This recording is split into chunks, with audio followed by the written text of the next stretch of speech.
Amara stood at the door with her suitcase in hand, staring at the handle like it was the hardest thing in the world to grip.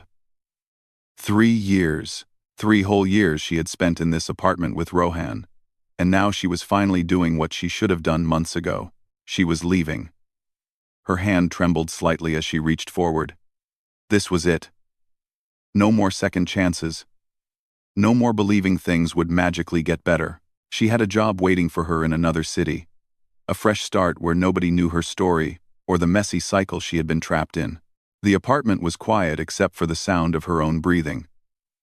Rohan was in the kitchen. She could hear him moving around, probably making tea like he always did when he was stressed. She didn't want to see him before leaving. Goodbyes were her weakness, especially with him.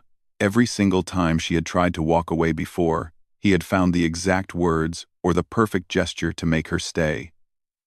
But not this time. This time she had made up her mind. She took a deep breath and pulled the door open. The cool evening air hit her face, and for a moment, she felt a rush of relief. Freedom was just on the other side of this threshold. But then his voice came from behind her, soft and tired. "Amara, wait." She closed her eyes. Of course he would stop her now. She turned around slowly, preparing herself for whatever he was about to say. But when she looked at him, she noticed something different. He wasn't crying or looking desperate like the last time. He was just standing there with his hands in his pockets, looking defeated. "Can we at least have dinner together? One last time. Just to say goodbye properly," he said quietly. Amara wanted to say no. Every logical part of her brain screamed at her to just leave, to not give him another opportunity to pull her back in. But there was something in his voice, something genuine that made her hesitate. Maybe he deserved a proper goodbye. Maybe they both did. Against her better judgment, she set her suitcase down by the door and nodded. Just dinner. That's it. They moved into the kitchen together, an awkward silence hanging between them. It reminded her of the early days when they first started dating, when every moment felt significant and loaded with meaning. Rohan pulled out vegetables from the fridge while she got the cutting board. They had cooked together hundreds of times in this kitchen, moving around each other like a well-practiced dance. As she chopped onions, she felt him move beside her to grab a bowl from the cabinet above her head.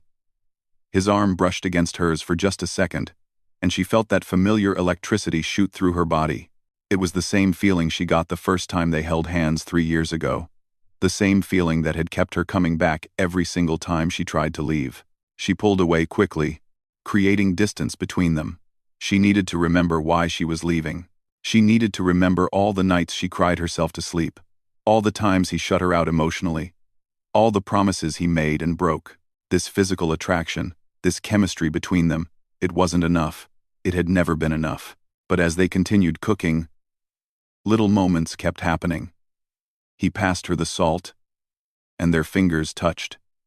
He laughed at something she said, and his eyes lit up the way they used to. He asked her about her new job and actually listened to her answer, asking follow-up questions that showed he genuinely cared about her dreams.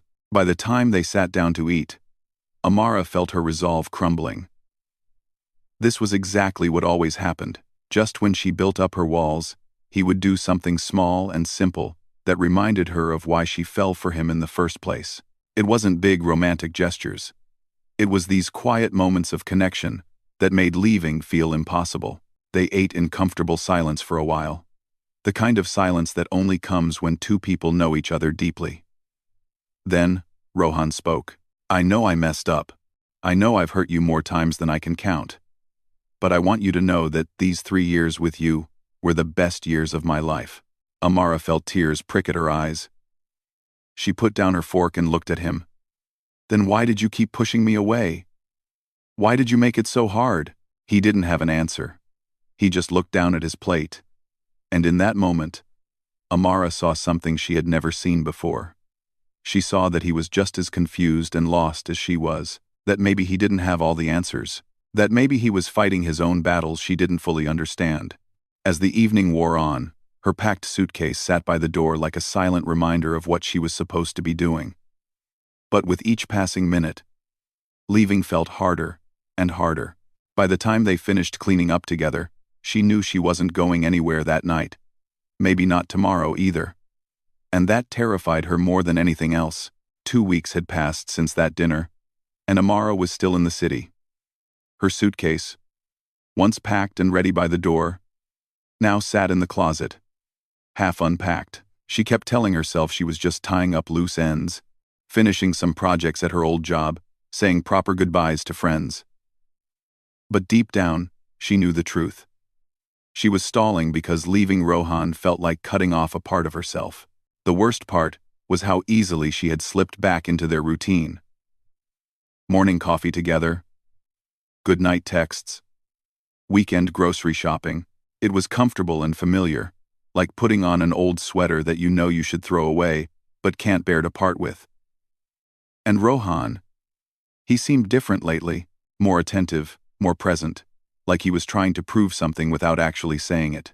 Last Tuesday, she had found a note tucked under her car's windshield wiper. In his messy handwriting, it simply said, "Saw this flower and thought of you.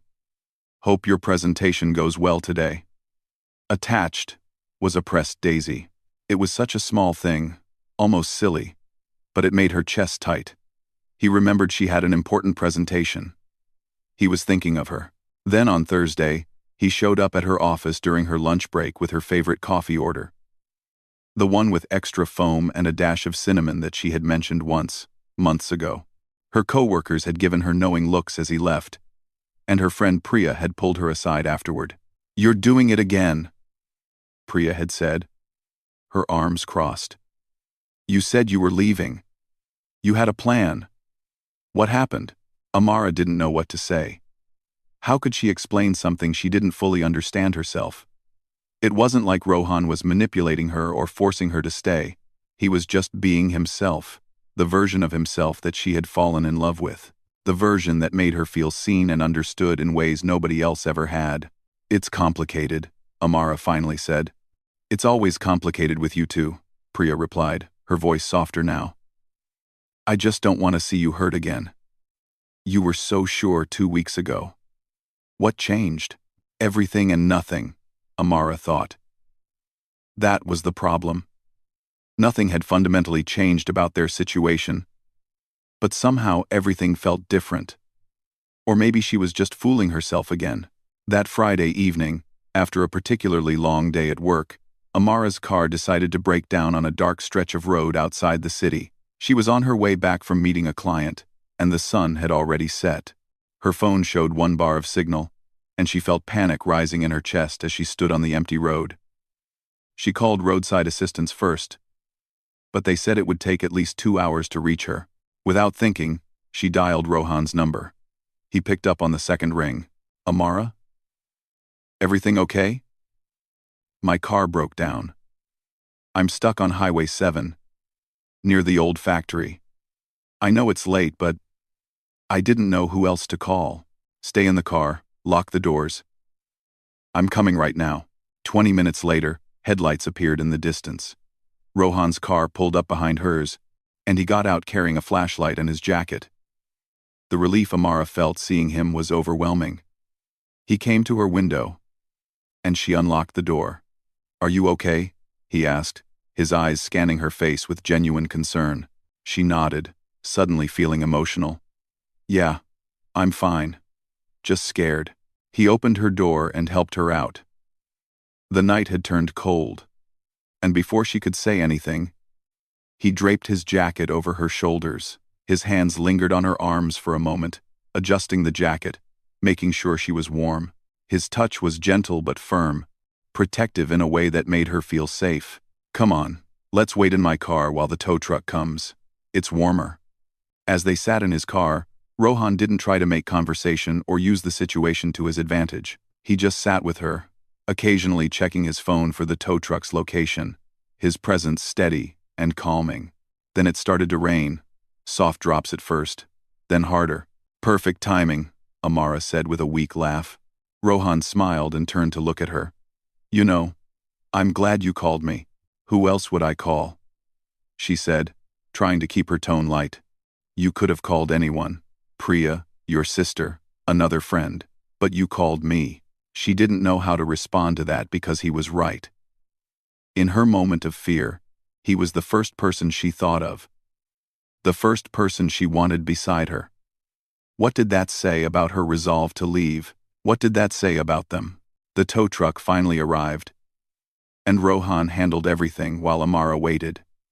As he drove her home afterward, she found herself leaning against the car door, exhausted and confused. His jacket still smelled like him, and she pulled it tighter around herself. When they reached her building, neither of them moved to get out of the car right away. "Thank you for coming," she finally said. "Always," he replied simply. And in that moment, sitting in his car in the rain, Amara realized she was in deeper than she thought. The invisible thread that connected them hadn't weakened during her attempt to leave. If anything, it had grown stronger. Amara finally admitted to herself that she needed help. She couldn't keep going in circles, couldn't keep making the same decisions and expecting different results. Her sister had recommended a therapist months ago, and Amara had brushed it off then, thinking she could handle things on her own. But now, sitting in Dr. Kapoor's office for the first time, she realized how much she needed this. Dr. Kapoor was a woman in her 50s with kind eyes and a calm presence. She didn't judge or offer quick solutions. Instead, she asked questions that made Amara think deeper than she ever had before. "Tell me about your relationship with your father," Dr. Kapoor asked during their second session. Amara felt her stomach tighten. "What does that have to do with Rohan? Maybe nothing. Maybe everything.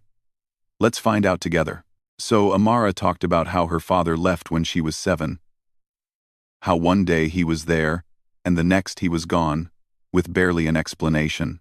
How she spent years thinking it was somehow her fault, that if she had been better, or smarter, or quieter, maybe he would have stayed. How she learned to read people's moods, to adjust herself to keep them happy, to do anything to prevent another abandonment. "And with Rohan?" Dr. Kapoor prompted gently. Amara felt tears coming. "With Rohan, I feel like I'm always waiting for him to leave. So when he pulls away emotionally, I panic. I try harder. I convince myself that if I just love him better, he'll stay. And when I try to leave first, to protect myself, I feel like I'm 7 years old again, watching my dad's car drive away." Dr. Kapoor explained concepts that Amara had never heard before. Anxious attachment, trauma bonding, how childhood wounds shape adult relationships, how sometimes we're attracted to people who make us feel the same way we felt as children, trying to rewrite the ending of an old story. Meanwhile, something unexpected was happening. Rohan had started seeing a therapist too. Amara only found out when he mentioned it casually one evening when they met for coffee. She was surprised and, honestly, a bit hopeful. "What made you decide to go?" she asked. He looked down at his cup. "After you tried to leave, I realized I didn't want to keep being the person who hurts the people I love. I wanted to understand why I do the things I do." Over the next few weeks, they each did their own work. Amara learned that she had been seeking validation from Rohan, that she should have been giving herself, that her worth wasn't determined by whether he chose her or not.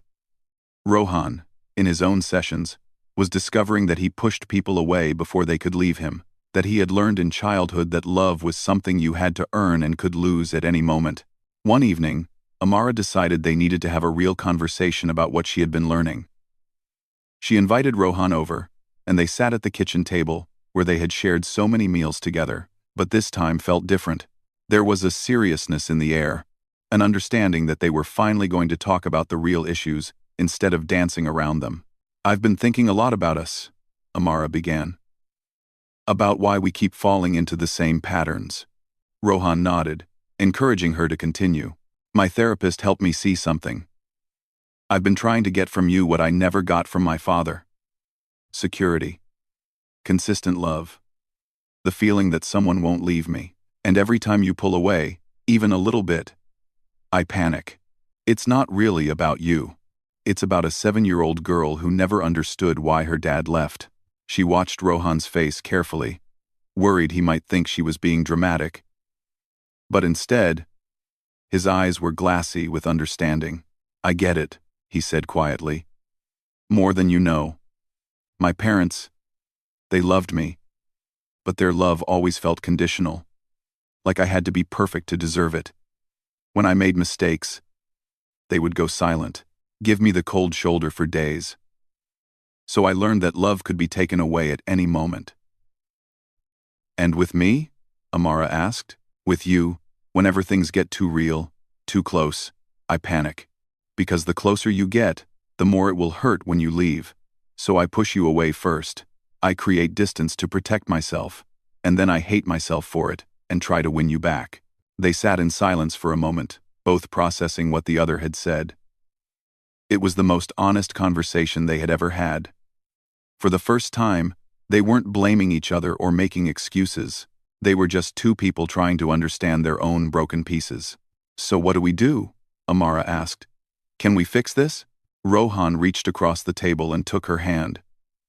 This time, when their skin touched, Amara tried to pay attention to what she was feeling. Was it that familiar electric pull? Yes. But was there something else underneath it? Was there desperation? Need? Fear? I don't know if we can fix it, Rohan said honestly. But I know I want to try. Really try this time. Not just make promises, but actually do the work. Amara looked at their joined hands. His grip was gentle, not possessive. There was an openness in the gesture that hadn't been there before. He wasn't holding on too tight. He was offering connection without demand, and she appreciated that more than he knew. But she also knew something else now. She knew that wanting something to work wasn't enough. That love, real love, required more than chemistry and good intentions. It required two healthy people choosing each other from a place of wholeness, not from a place of need. I need time, she finally said. Real time, away from this pattern we keep falling into. Rohan's face fell slightly, but he nodded. I understand. Do you? She asked. Because I need you to really let me go this time. Not with anger or resentment, but with space to figure out who I am without us. He squeezed her hand once more, then slowly let it go. In that release, Amara felt something shift. Maybe this was what growth looked like, not the dramatic endings she had imagined, but quiet moments of choosing yourself, even when it hurt. The first month apart felt like learning to breathe differently. Amara moved temporarily to her sister's place across town, needing physical distance as much as emotional space. She had told Rohan she needed time, and to her surprise, he had actually given it to her. No unexpected visits, no flood of text messages, no grand gestures. Just a simple text at the end of that first week that said, I hope you're doing okay. Her sister Zara had welcomed her with open arms and minimal questions, which Amara was grateful for. The spare bedroom became her sanctuary, a place where she could finally think clearly without Rohan's presence clouding her judgment. She threw herself into work, taking on extra projects that kept her busy during the day and too tired to overthink at night. But the evenings were hard. She kept reaching for her phone to text him about small things. A funny commercial she saw. A song that came on the radio. The way the sunset looked, particularly beautiful one evening. These tiny moments that she had always shared with him now had nowhere to go. She would type out messages and then delete them, reminding herself that this space was necessary. Priya had organized a girls' night 2 weeks into her separation, and Amara found herself surrounded by friends she had neglected during her relationship. They laughed, drank wine, and didn't mention Rohan once. For a few hours, Amara felt like herself again, the person she had been before she got lost in the intensity of her relationship. You look lighter, Priya commented as they cleaned up later. Like some weight has been lifted off your shoulders. Amara hadn't noticed it until Priya said it, but she was right. She did feel lighter. The constant anxiety of wondering when Rohan would pull away, the exhausting cycle of ups and downs. It was gone. In its place was something else. Peace, maybe, or at least the beginning of it. She started doing things she had given up. She signed up for pottery classes on Wednesday evenings, something she had always wanted to try but never had time for. She started running again in the mornings, her feet pounding the pavement as the sun came up. She reconnected with old friends, went to concerts, spent entire Sundays reading books in coffee shops. Slowly, she was remembering who Amara was, outside of being part of a couple. And surprisingly, she liked this version of herself. Meanwhile, Rohan was doing his own work.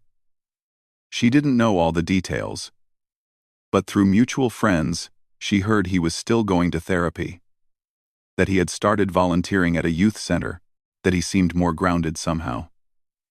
They maintained minimal contact, a text every few weeks that was polite but distant. It hurt less than she expected. Or maybe she was just getting stronger. 3 months into their separation, Amara got a call from her sister that changed everything. Their mother had been in a car accident, nothing life-threatening, but she needed surgery, and Zara was out of town for work. Without thinking twice, Amara called Rohan. "My mom is in the hospital. I need to go now, and I don't think I should drive. Can you take me?" "I'm already on my way," he said immediately. He arrived 15 minutes later, and they drove to the hospital in tense silence. Amara's hands were shaking as she tried to call the hospital for updates. Rohan kept glancing at her, and she could feel his concern, but he didn't push. He just drove carefully and got them there as fast as he could. The waiting room was cold and smelled like disinfectant. Amara sat in one of those uncomfortable plastic chairs, her leg bouncing nervously. Rohan sat beside her, not too close but near enough that she could feel his presence. When she started crying quietly, overwhelmed by fear and stress, he didn't try to hug her or tell her everything would be okay. He just handed her tissues and sat with her in her fear. Hours passed. Doctors came and went with updates. Amara's mother was stable. The surgery went well, but they needed to monitor her overnight. As the adrenaline wore off, exhaustion hit Amara hard. Her head dropped onto Rohan's shoulder without her even realizing it, and she felt his arm come around her, steady and warm. This touch was different from all the times before. It wasn't electric or magnetic. It didn't make her heart race or her thoughts scramble. It was just comforting, human. The simple presence of someone who cared, asking nothing in return. When the doctor finally came out with good news that her mother was awake and asking for her, Amara broke down completely. All the fear and tension released at once, and she found herself in Rohan's arms, sobbing into his chest. He held her quietly, one hand on her back, letting her fall apart without trying to fix anything. After she saw her mother and made sure she was really okay, Rohan drove her back to Zara's place. It was almost 3 in the morning. They sat in the car outside the building, neither of them ready to say goodbye yet. "Thank you for coming," Amara said, her voice hoarse from crying. "I didn't know who else to call." "I'm glad you called me," he said softly. "I'll always be here for you, Amara, whether we're together or not." She looked at him in the dim light of the car, really looked at him. He seemed older somehow, more settled in himself. The desperate edge that used to be in his eyes was gone. In its place was something calmer, more genuine. "You've changed," she said. He smiled slightly. "So have you." They sat there for another moment. And Amara realized something important. She had called him in her moment of crisis not because she was dependent on him, but because she trusted him. That was different. That meant something. As she got out of the car and walked toward her building, she turned back once to wave. He waved back and waited until she was safely inside before driving away. And for the first time in months, Amara went to bed feeling like maybe, just maybe, there was a path forward she hadn't considered yet. 6 months after their separation, Amara found herself sitting in their old coffee shop, the one where they had their first date years ago. Rohan had texted her a week earlier, asking if they could meet to talk.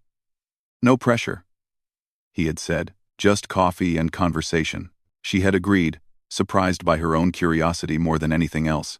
She arrived first and ordered her usual, then sat by the window watching people pass by. She felt calm, which was new. In the past, any meeting with Rohan would have filled her with anxiety and hope in equal measure. But now, she was just curious to see where they both were, what 6 months of real separation and real work had created. When Rohan walked in, she almost didn't recognize him. Not because he looked drastically different, but because he carried himself differently. There was a steadiness to him that hadn't been there before. He smiled when he saw her, a genuine smile that reached his eyes, and sat down across from her. "You look good," he said. "So do you," she replied honestly. They started with small talk, catching up on work and family and friends. Amara told him about her pottery classes and how she had managed to make a lopsided bowl that she was oddly proud of. He told her about his volunteer work at the youth center, how working with kids had taught him things about himself he never expected. "They're so honest," he said. "They'll tell you exactly what they need without all the complicated layers we adults put on everything." It's been really eye-opening. As they talked, Amara noticed how different this conversation felt from all their previous ones. There was no hidden agenda, no unspoken tension. They were just two people who had shared something intense, talking honestly about their lives. Eventually, the conversation shifted to deeper territory. Rohan took a breath and leaned forward slightly. "I've been doing a lot of thinking these past 6 months. About us, about what went wrong, about my part in all of it." Amara nodded, encouraging him to continue. "I realized that I used physical affection as a shortcut. Whenever things got difficult or we needed to have a hard conversation, I would reach for you instead.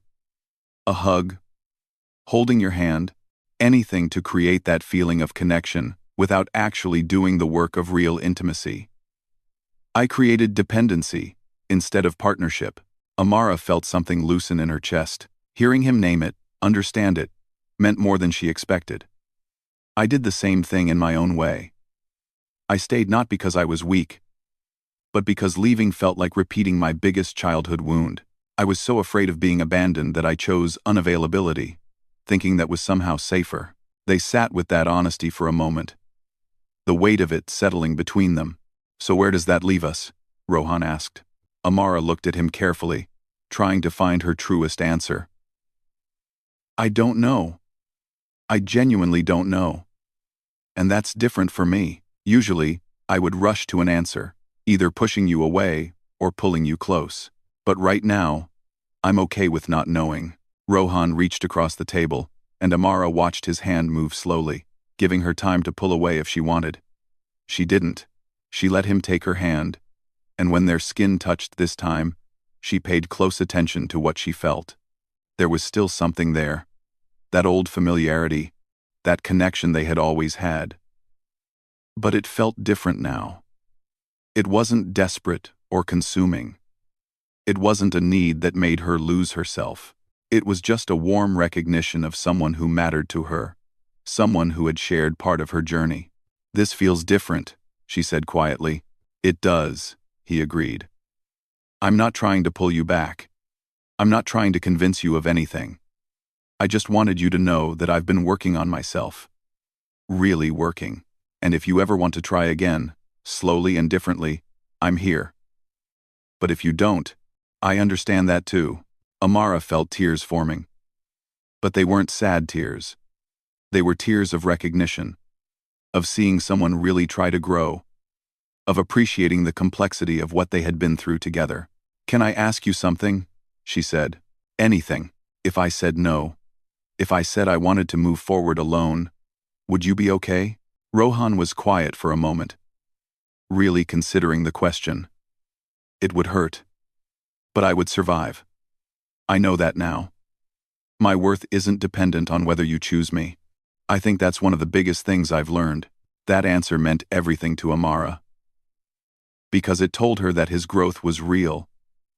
That he wasn't just saying what she wanted to hear. He had found his own center, separate from her, just as she had found hers. They finished their coffee and walked outside together. The afternoon sun was warm on their faces, and the city bustled around them with its usual energy. They stood on the sidewalk, neither quite ready to part ways yet. "I need more time," Amara finally said. "Not because I don't care about you, but because I care about both of us enough to make sure that if we try again, we're doing it for the right reasons." Rohan nodded, and she could see understanding in his eyes. He reached up and gently squeezed her hand one more time, then let it go. "Take all the time you need. I'm not going anywhere." As Amara walked away from that coffee shop, she did something she had never done before. She didn't look back, not because she didn't care, but because she trusted herself enough to know that she would make the right choice when the time came. Whether that choice included Rohan or not, she would be okay. For the first time in years, she felt truly free. Free from the cycle, free from the fear, free from the desperate need to hold on to something that might not be right for her. And in that freedom, she found something she had been searching for all along. Herself. The story of her and Rohan wasn't over. It might never truly be over, but it had transformed into something healthier. Something that honored both of their journeys. And whatever happened next, she knew she would face it from a place of strength rather than fear. That was the real victory. The real happy ending. Even if it didn't look like what she had imagined. She had found her way home to herself. And that was worth more than any relationship could ever be.